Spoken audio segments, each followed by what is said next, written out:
Hello, welcome again to Mr. Pierre Reads Aloud. Today I have a great story for you about a teacher, and this teacher is a little bit strange.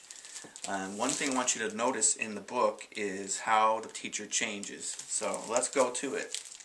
It's called My Teacher is a Monster.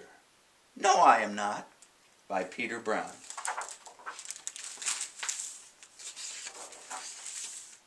My teacher is a monster.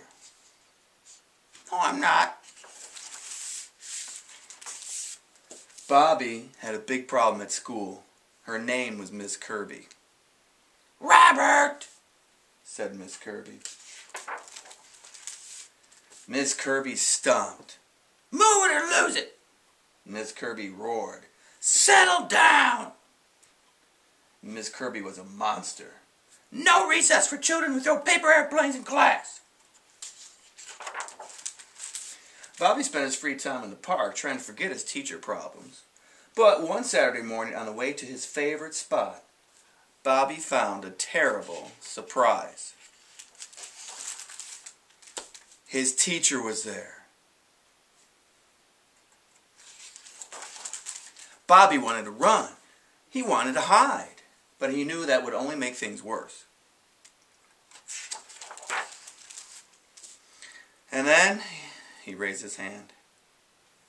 "Robert, you don't need to raise your hand out here. What were you going to say?" "Well, I was going to say, hello, Miss Kirby." "Hello, Robert." "Well, I like your enormous hat, Miss Kirby." "Thank you, Robert." "Miss Kirby, it's really strange seeing you outside of school." "I agree." There was an awkward silence, and then a gust of wind changed everything. "Oh, that's my favorite hat," said Miss Kirby. "My dear old granny gave it to me. Don't let it get away." "I got it," said Bobby. "Oh, Bobby, you are my hero." That was very good of you, Robert." "You're welcome, Miss Kirby." "Hey, those ducks sure do like you." "Yes, they know I'm quacking with them." "Quack, quack," said Miss Kirby. "Quack, quack, quack," said Bobby. "Quack, quack, quack, quack." Oh, when they had all had quacked out, Bobby had an idea. "You should see my favorite spot in the park." "Okay, but be careful." "Yes, Miss Kirby." "This is lovely." And then Miss Kirby had an idea. She gave a piece of paper to Bobby.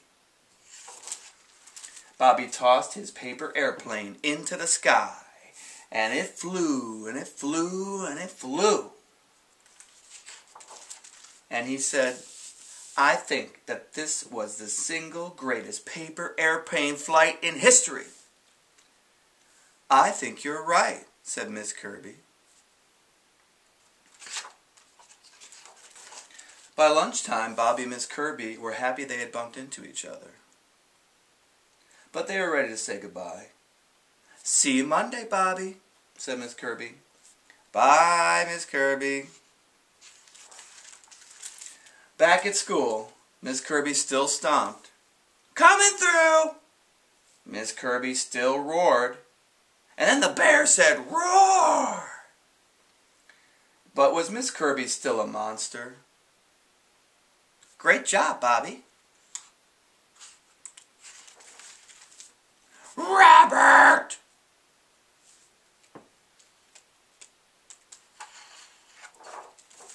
The end.